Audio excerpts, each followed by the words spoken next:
Berlin, in the waning years of the 19th century, was a city of stark contrasts. Grand boulevards gleamed under the glow of gas lamps, reflecting the prosperity and modernity of an empire at the height of its influence. The Prussian aristocracy strutted through lavish ballrooms and opulent theaters, adorned in silk, velvet, and diamonds, their laughter ringing over the heads of servants who moved silently, shadows in the background. Yet, beneath the veneer of civilization and elegance, a different Berlin thrived. A Berlin of narrow alleys, whispered secrets, and clandestine meetings, a city where desire and danger danced hand in hand under the cover of darkness.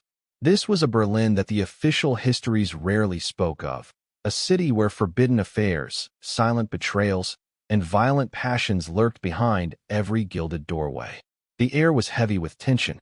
The political landscape of the time was charged with ambition, intrigue, and unrest. Nobles jostled for influence in salons scented with expensive perfumes, while spies and informants prowled the streets, carrying secrets from one palace to another. The shadow of power loomed over every corner, and even the most private encounters were potentially perilous. The wealthy and influential lived under constant scrutiny, aware that a careless word, a misplaced glance, or a scandalous romance could ruin them. And it was precisely in this climate of fear and fascination that stories of forbidden lovers captured the imagination of the city, tales whispered in hushed tones among servants and courtiers alike, of stolen kisses in secluded gardens and clandestine rendezvous in candlelit corridors. Among these stories, one tale would rise above the rest, a story of passion, obsession, and ultimate tragedy that would leave a scar on the city's memory. But before we encounter the lovers themselves, it is essential to understand the world that shaped them. Berlin's upper echelons were governed not only by wealth, but by rigid social codes.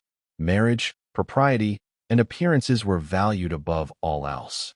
Love, when it dared to defy expectation, became a dangerous weapon. Those who stepped outside the boundaries risked not only public shame, but the very real threat of physical harm. In such an environment, even the smallest spark of forbidden desire had the potential to ignite into a blaze of scandal and violence. The streets at night reflected this duality. Candlelight flickered across cobblestones, illuminating both the grandeur of palaces and the shadows of alleys where the poor, the desperate, and the criminal made their homes. Horse-drawn carriages clattered over stone, carrying wealthy couples to masked balls, while in the same city corners, lovers exchanged secret letters, and figures in dark cloaks observed the comings and goings of those who moved above the law.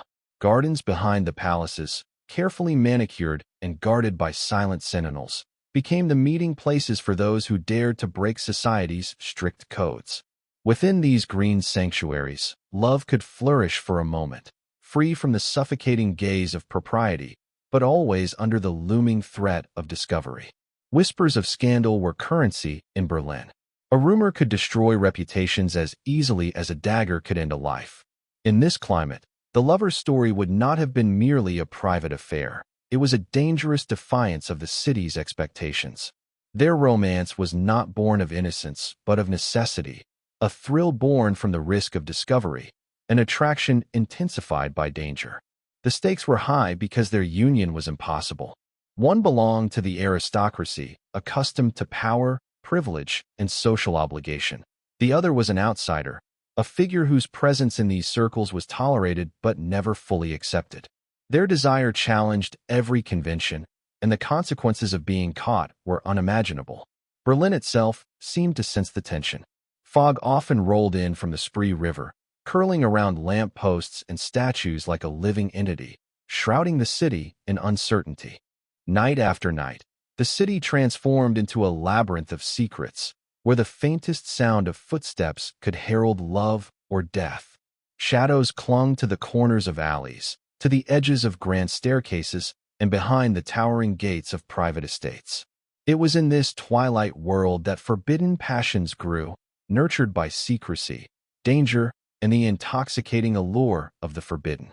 In these early hours, the city's grandeur and menace existed side by side. The high society of Berlin could seem untouchable by day, yet by night, The very structures they inhabited became theaters of tension, suspense, and vulnerability. The lovers' story began here, in the intersection between power and peril, desire and decorum, longing and fear. Their meetings were clandestine, but each encounter carried the weight of potential discovery. Every stolen glance, every whispered confession, was a calculated risk, a gamble with social ruin or even physical danger. And so, the stage was set. Berlin in the late 19th century was a city of contrasts, light and shadow, beauty and corruption, love and violence. It was in this crucible that the tale of forbidden lovers would ignite, a story that combined all the elements of human obsession, desire, betrayal, courage, and ultimately, tragedy. The audience is invited to step into this world, to witness a city that is as much a character as the lovers themselves, to feel the tension of a society governed by rules yet haunted by secrets, and to prepare for a story that will reveal the dark heart of passion and the lethal consequences of forbidden desire. The story of the lovers begins in the dim corridors of Berlin's elite society, where appearances were everything and desires were hidden behind layers of propriety.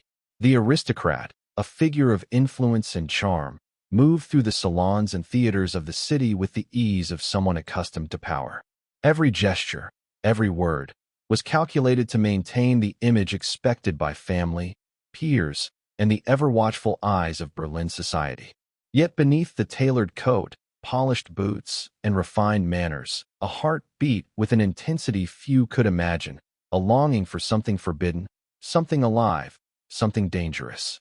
It was in the presence of the outsider that this longing found its expression, a woman whose presence was at once magnetic and mysterious, whose very existence challenged the social order and the carefully maintained distance of the aristocrat from the raw desires of the world. Their first meeting was almost accidental, a brush of hands in a crowded room, a fleeting glance exchanged across the glare of candlelight and the shimmer of silk gowns. But that moment, seemingly insignificant, became the spark that ignited a relentless obsession. Letters soon followed, each one carefully written, each word coded to conceal meaning from prying eyes. They spoke in metaphor, in references drawn from literature and music, yet beneath the surface, the intensity of their passion was unmistakable. Every word, every line, was a thread pulling them closer to the edge, a risk taken for the thrill of connection that could never be openly acknowledged. The outsider was not merely an object of desire. She was a challenge, a force that demanded attention, intellect, and courage. Her world was different, freer in some ways, constrained in others. Yet it was precisely this contrast that drew the aristocrat into a dangerous dance. Each clandestine meeting, each hidden embrace, became a careful negotiation with fate.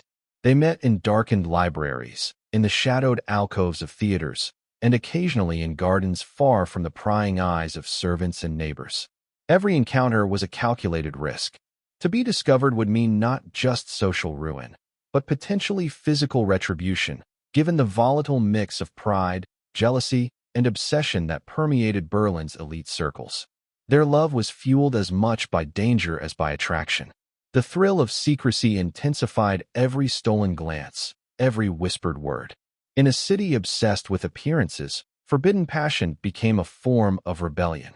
They were acutely aware that the very act of meeting was a defiance of authority, a challenge to the rigid codes that govern behavior. This awareness made each encounter electric, a collision of desire and risk. They developed a rhythm, a secret choreography of signals and meeting places, always aware that the city itself could conspire against them. Servants might see too much, guards might linger too long, neighbors might gossip. And yet, the pull between them was irresistible, a gravitational force stronger than logic or fear. The aristocrat's world contrasted sharply with the outsider's.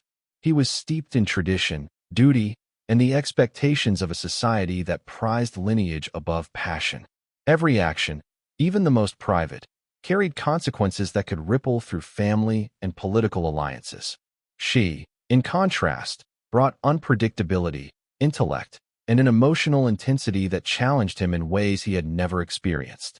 Their conversations were not mere flirtations. They were tests of wit, endurance, and emotional resilience. Each debate, each argument, was imbued with a tension that blurred the line between pleasure and danger, love and obsession. Berlin itself seemed to participate in their clandestine affair. The city, with its fog-laden streets and dimly lit gardens, became both playground and prison. The lovers understood that the very beauty of their secret world heightened the risk. The secluded fountains, the moonlit groves, the ornate wrought iron gates all created the perfect stage for both romance and peril. Their love existed in these margins, between visibility and concealment, constantly on the knife's edge. Every step outside the lighted salons into the darkness of Berlin's backstreets was a test of courage, a challenge to fate, and an embrace of the unknown. Yet, their passion was not merely physical or romantic. It carried the weight of psychological intensity. The aristocrat, disciplined and rational in public, became vulnerable in her presence, revealing insecurities and desires he could never admit to anyone else. She, too, revealed depths that were hidden from the world, fears, longings, and a fierce determination to seize love where it could not safely exist.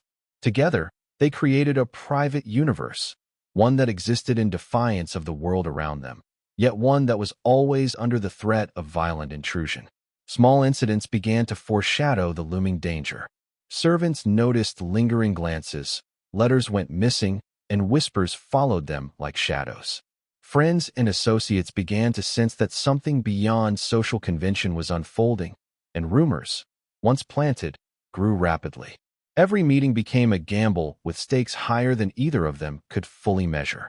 The exhilaration of risk heightened their connection, but also brought the inevitability of tragedy closer with each passing day. In this dangerous dance, each step forward carried them toward a destiny neither could escape, a collision of desire, secrecy, and fatal consequences that would soon erupt in the moonlit gardens of the city. In this way, the lovers' relationship was more than a scandal. It was a study in human obsession, in the tension between desire and decorum, and in the intoxicating danger of forbidden intimacy. Their story, already fraught with risk, serves as a mirror to the darkest corners of the human heart, where passion can defy reason, and where the pursuit of love can lead to ruin. Theirs was a dance on the edge of a blade, a secret world under siege by the very society that condemned it, and a love that could survive only in the shadows. The castle gardens were unlike any other part of Berlin, a secluded oasis of manicured hedges, hidden alcoves, and marble statues that seemed frozen in time, their cold eyes silently witnessing centuries of secrets. At night, the gardens transformed into a place of both beauty and danger. Moonlight spilled over fountains and pathways, casting long shadows that moved like living creatures. It was in these dimly lit corridors of nature and stone that the lovers sought refuge, escaping the scrutinizing gaze of society and the suffocating obligations of the aristocrat's world. Every step through the gardens carried an electric charge of anticipation, a tension born from both desire and fear. The quiet rustle of leaves, the distant clatter of a carriage, even the nocturnal calls of birds seemed amplified in the darkness, as if the garden itself were alive, aware of the clandestine meetings taking place within its boundaries. The lovers navigated this secret world with a mix of caution and daring. Their footsteps were carefully measured, their voices lowered to whispers that could barely be heard above the rustling of the trees. They had memorized every hidden alcove, every secluded bench, every shadow where prying eyes might be avoided. Each encounter in the garden was meticulously planned, yet the uncertainty of discovery lent an intoxicating edge to their meetings. It was here, under the pale silver light of the moon, that their connection deepened, each stolen moment a rebellion against the rigid structures of their lives. The garden became a stage on which desire and danger intertwined, a place where love could exist, if only for a fleeting moment, free from the suffocating expectations of the outside world. Yet, the garden was not merely a place of romance. It was a labyrinth of risk, a trap where a single misstep could lead to catastrophe. Guards patrolled unseen paths, their shadows merging with the foliage. Servants, moving silently through the estate, could stumble upon the lovers at any time. Even the trees themselves seemed conspiratorial, their gnarled branches reaching like fingers, ready to expose what society demanded remain hidden.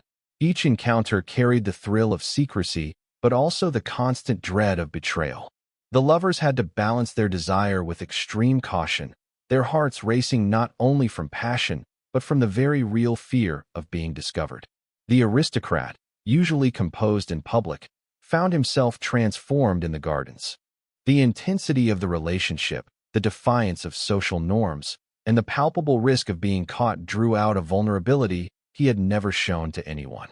His confidences, usually reserved for family or political allies, were now shared in whispers among the hedges and under the shade of moonlit statues. The outsider, equally courageous yet attuned to the dangers of their love, encouraged this openness, drawing from him a depth of emotion that few had witnessed. In this private theater of stone, flora, and shadow, their emotional intimacy grew as dangerously as their physical attraction, each revelation a further step into a world that society had explicitly forbidden them to enter. Rumors began to stir, faint at first, like the distant hum of bees before a storm. Observers, whether driven by suspicion, curiosity, or malice, began to notice subtle patterns. The way the aristocrat lingered near the gardens at odd hours, the fleeting glances between two individuals whose connection defied conventional explanation. In a city obsessed with propriety and appearances, such deviations were noticed quickly. Yet, the lovers seemed almost impervious to the outside world, wrapped in the intoxicating cocoon of their secret encounters. Their bond, however, had the dangerous duality of being both exhilarating and precarious. With every meeting, the tension mounted, threading anxiety and passion together in a fragile tapestry. The nights in the castle gardens were also punctuated by history. The stones beneath their feet had seen centuries of intrigue, of whispered conspiracies and violent confrontations. The statues lining the paths bore witness to countless tragedies, their frozen expressions an eerie parallel to the tension building between the lovers. It was as if the very essence of the garden, steeped in centuries of secrecy, demanded that this new chapter of forbidden love unfold with dramatic consequence. The lovers felt this weight, even unconsciously, sensing that their choices carried implications beyond themselves, that fate might be waiting in the shadows to exact its judgment. The interplay of light and darkness in the garden mirrored the duality of their relationship. Moonlight illuminated fleeting moments of tenderness, of smiles, of fingers brushing, of whispers of devotion, while shadows reminded them of the danger that encircled them. The beauty of their surroundings heightened the peril. Every alcove that provided shelter also concealed potential witnesses. Every rustle of leaves or distant echo could be an approaching threat. This heightened awareness of danger only deepened the intensity of their encounters, binding them together through shared risk and shared passion. The psychological tension in these meetings cannot be overstated. Each lover understood that their time together was borrowed, fragile, and ultimately unsustainable. Their intimacy was defined as much by fear as by desire. The aristocrat wrestled with his duty to family, the expectations of society, and the looming threat of scandal, while the outsider calculated every risk, balancing emotion with survival.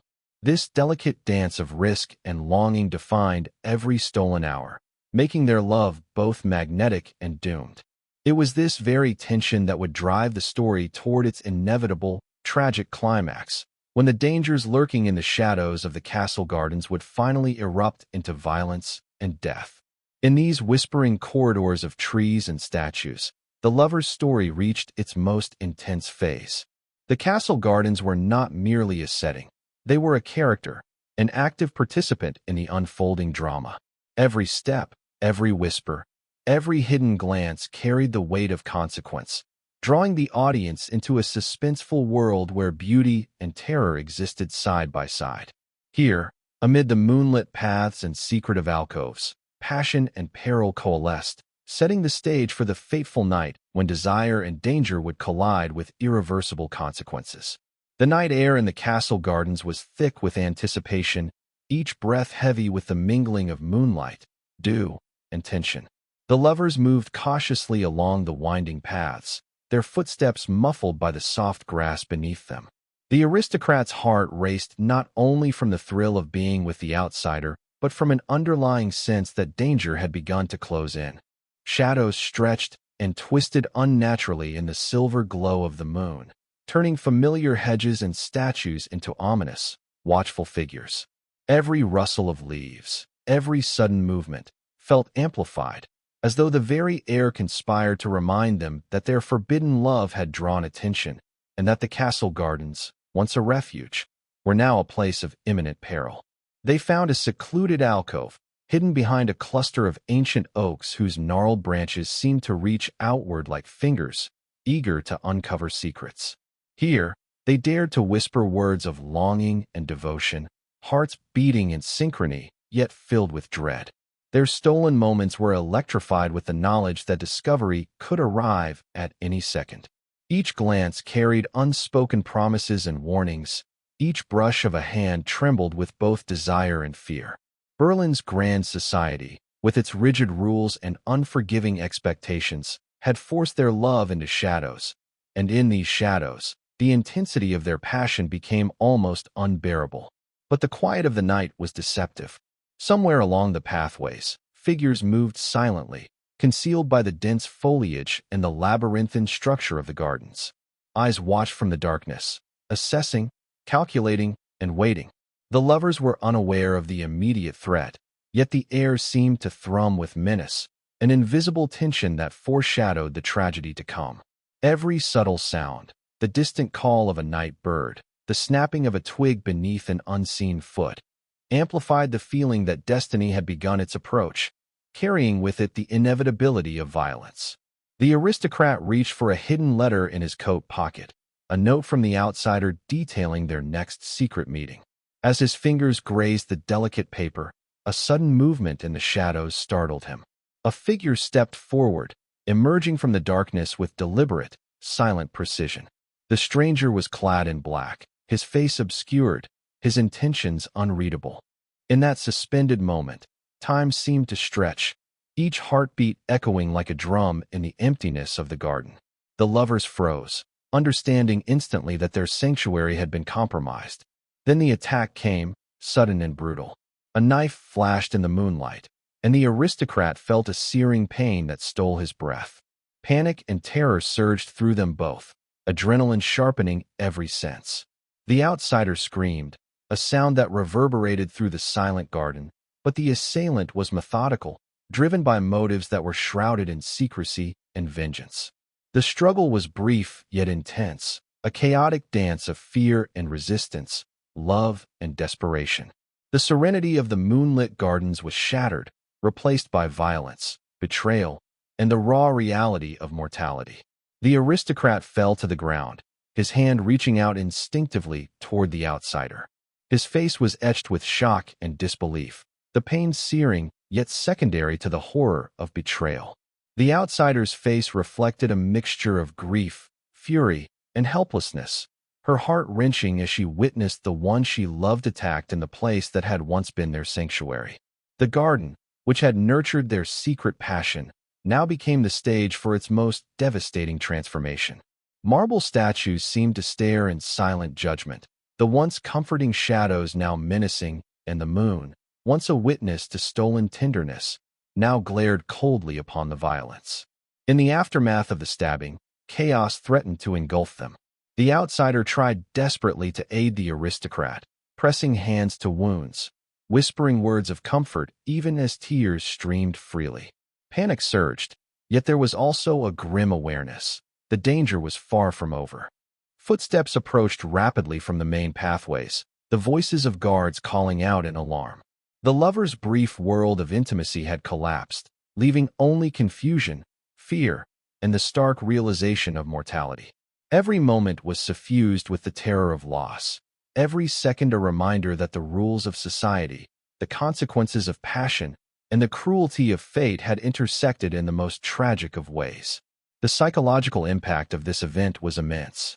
For the aristocrat, consciousness blurred with pain, the shock of betrayal mingling with disbelief at the sudden intrusion of violence into a world of carefully controlled secrecy.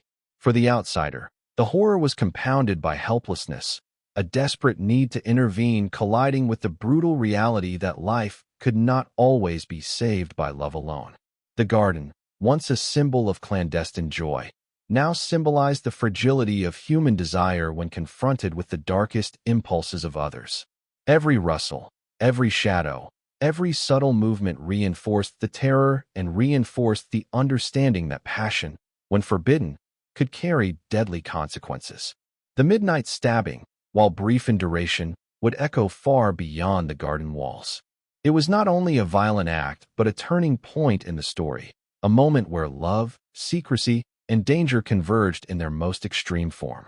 The repercussions would ripple through Berlin's society, igniting scandal, speculation, and fear. But in the immediacy of the night, there was only the raw confrontation with mortality, the shattering of trust, and the overpowering intensity of loss. The lover's story, once defined by clandestine passion, had reached its critical apex, leaving nothing untouched by the sudden and brutal intrusion of fate. The morning after the tragic stabbing, the castle gardens were transformed from a place of forbidden intimacy into a scene of chaos, suspicion, and whispered fears. Word of the attack spread like wildfire through Berlin, carried by servants, messengers, and the ever-watchful network of society gossip. Newsrooms scrambled to verify the story, aristocratic salons buzzed with speculation, and the city itself seemed to hold its breath, as though aware that something profoundly unsettling had occurred within its most guarded spaces.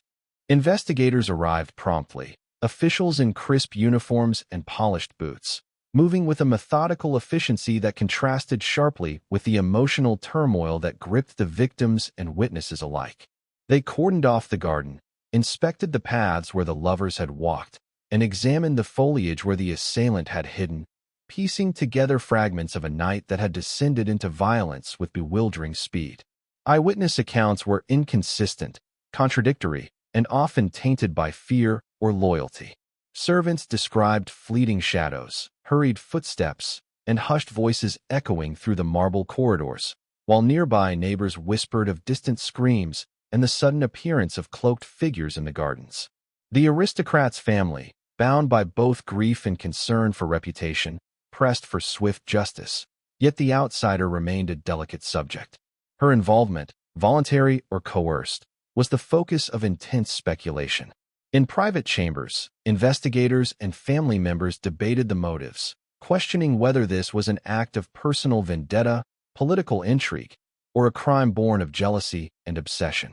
Each theory carried weight, yet none could fully explain the audacity and precision of the attack. The investigators approached the case with meticulous care. They cataloged footprints, examined discarded letters, and interviewed anyone who might have had knowledge of secret meetings. The gardens, once a silent witness to love and desire, were now scrutinized as evidence of premeditation and motive. Historical records indicate that assassins of the period often operated with a calculated patience, choosing moments of vulnerability to strike. The precision of the midnight attack suggested that someone knew not only the lovers' routines, but the intimate details of their private world. Who could have possessed such knowledge? Was it a spurned suitor, a political rival, or a member of the aristocratic household seeking vengeance for perceived improprieties? Rumors flourished, feeding the city's appetite for scandal.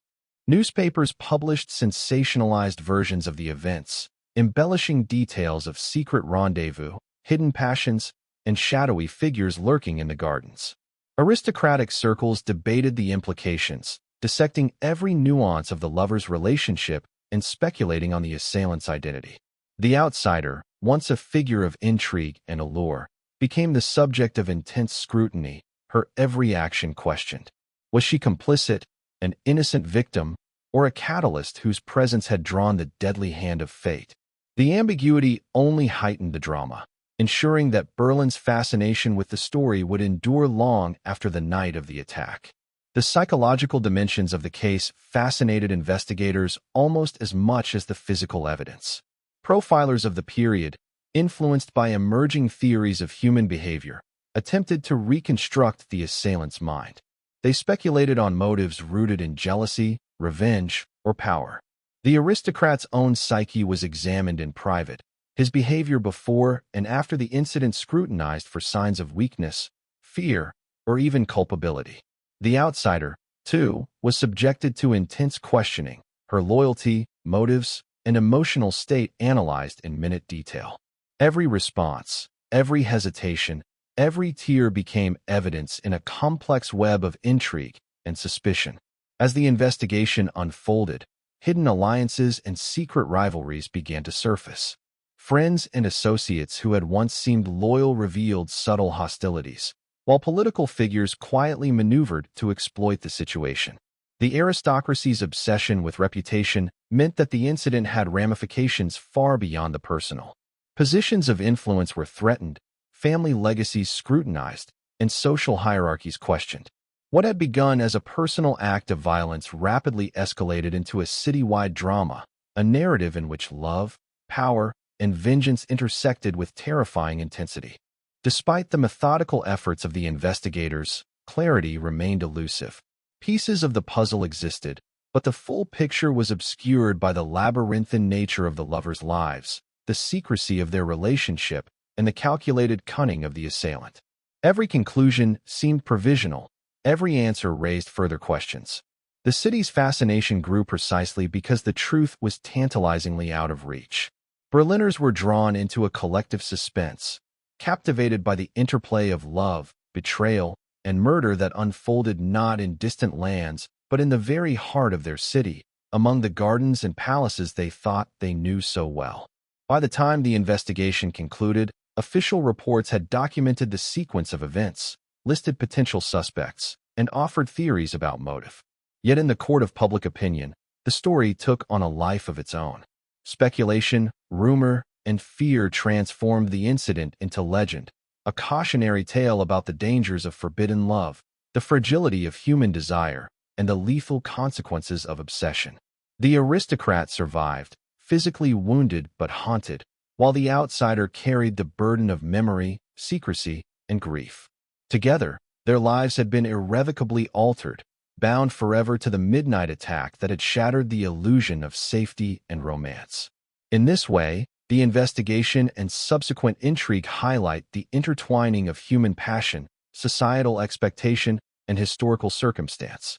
The midnight stabbing was not an isolated act of violence, but the result of a complex web of social, emotional, and political forces. It exposed the fragility of the human heart, the intensity of desire constrained by society, and the capacity for secrecy and violence to coexist in even the most beautiful of settings. The castle gardens, once a haven, had become a symbol of danger, intrigue, and the relentless consequences of defying convention.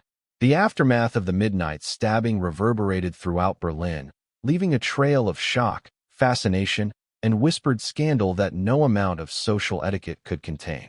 The aristocrat, once a figure of elegance and composure, was now marked by both physical wounds and the emotional scars of betrayal and fear.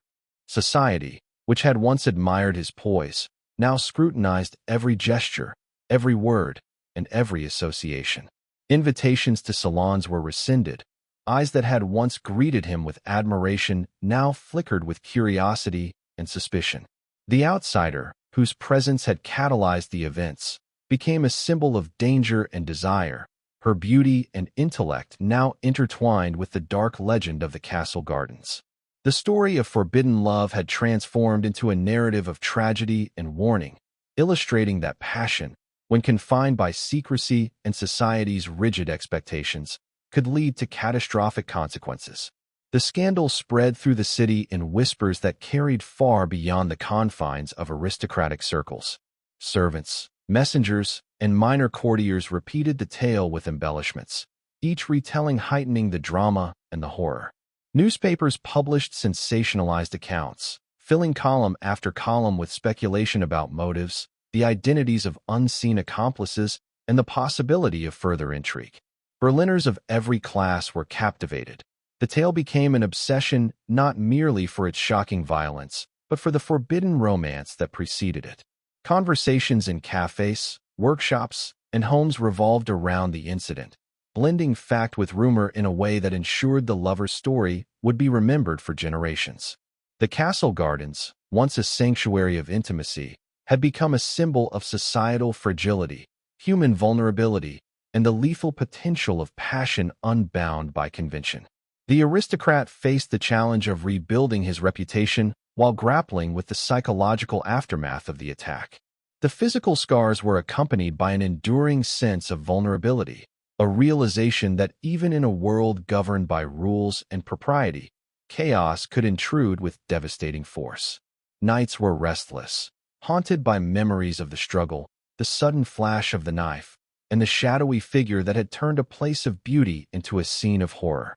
The outsider, equally traumatized, navigated her own complex web of emotions, grief, guilt, fear, and a lingering attachment that defied logic.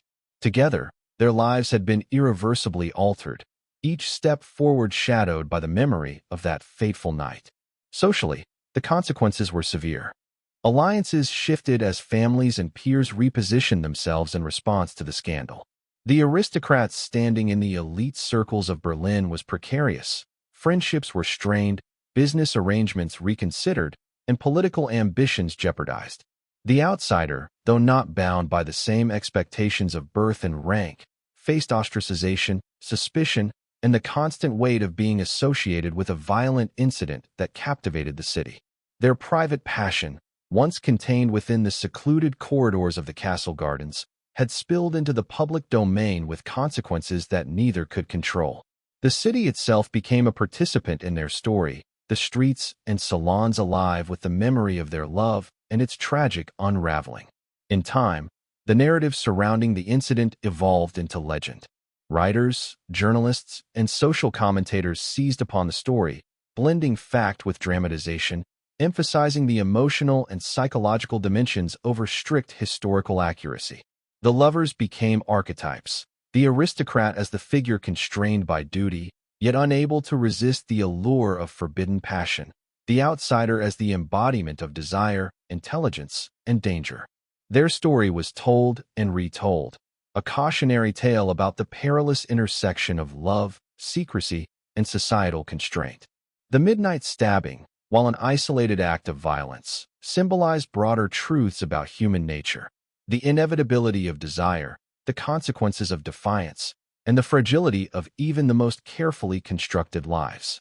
Psychologically, the incident left a lasting imprint on both individuals and the society that witnessed it. The aristocrats' experience highlighted the conflict between personal desire and social obligation, illustrating how repression and secrecy can amplify both passion and risk. The outsider's story demonstrated the cost of existing outside the accepted social order, showing how intelligence, courage, and emotional depth can be met with suspicion and danger. The interplay of fear, love, and societal constraint created a tension that resonated far beyond the immediate circle of those involved, influencing perceptions of romance, morality, and personal freedom in a city already captivated by the allure of scandal. The castle gardens themselves, once a private sanctuary, became an enduring symbol of their story. Visitors and historians alike would recall the events that had unfolded beneath the moonlight, the shadows of trees and statues forever linked to a tale of passion and violence.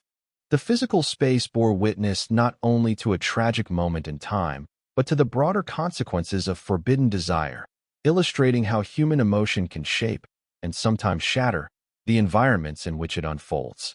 The garden's beauty and menace intertwined, offering a living testament to the interplay between love and danger, secrecy and revelation.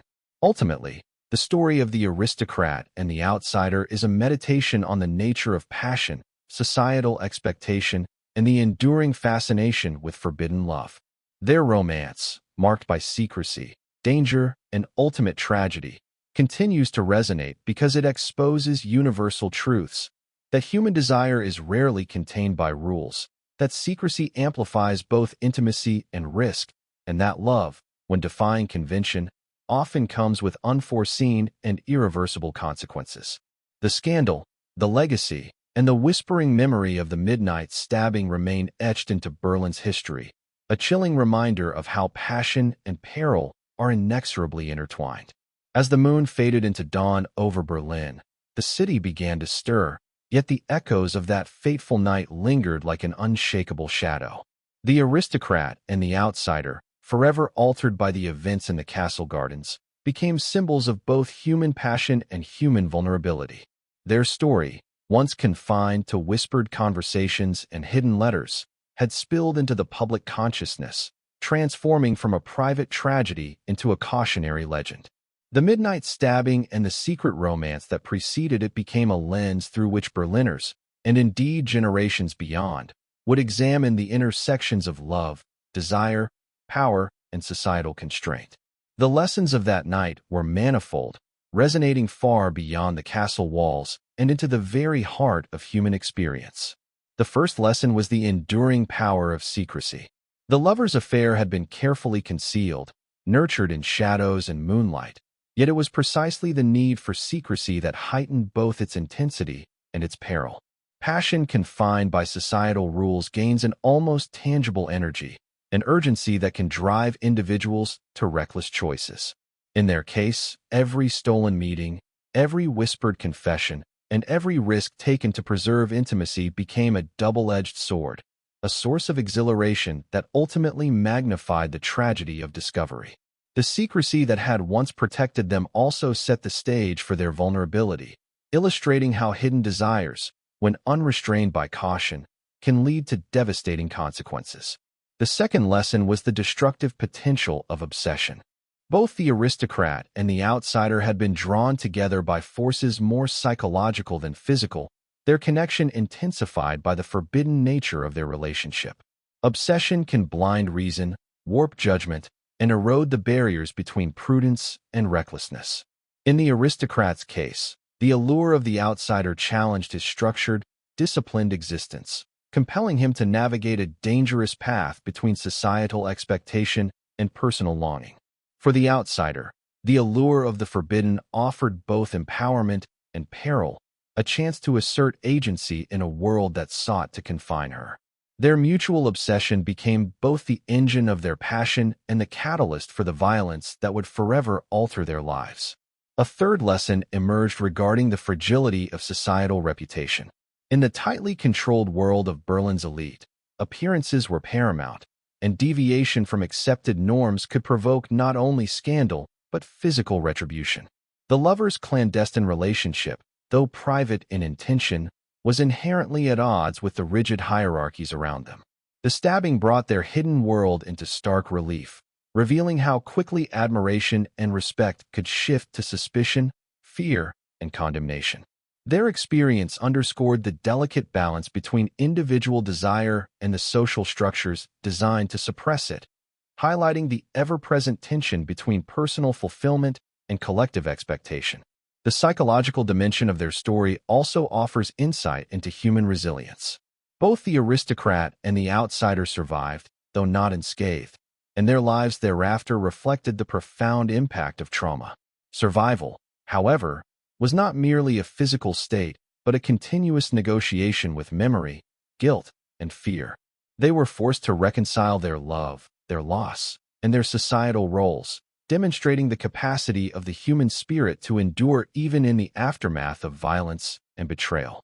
The long shadows cast by that night extended far beyond the immediate participants, influencing relationships, reputations, and the collective memory of a city already attuned to scandal and intrigue. Another enduring element of the story is the role of place in human experience. The castle gardens, both sanctuary and site of violence, illustrate how physical spaces can shape and witness human emotion. Gardens, alleys, and hidden alcoves are not merely backdrops but active participants in history, shaping the decisions, fears, and passions of those who traverse them.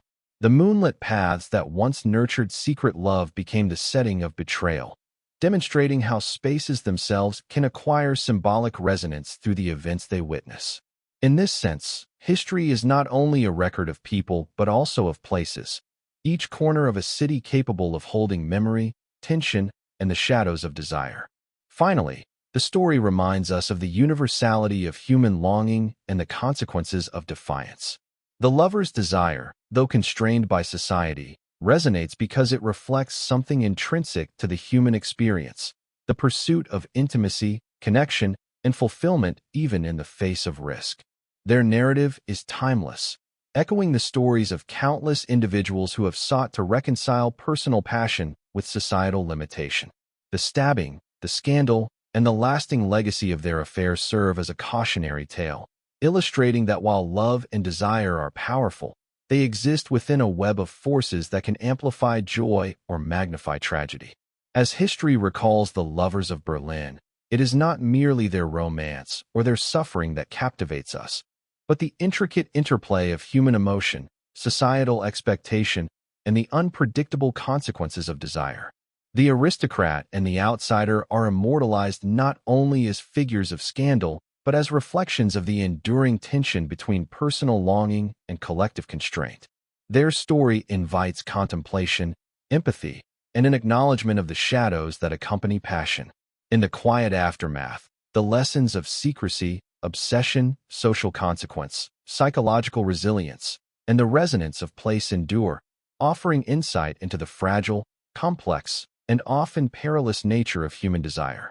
Even decades later, historians, writers, and storytellers return to the castle gardens of Berlin, to the moonlit paths and shadowed alcoves, seeking to understand not only what happened, but why it continues to resonate.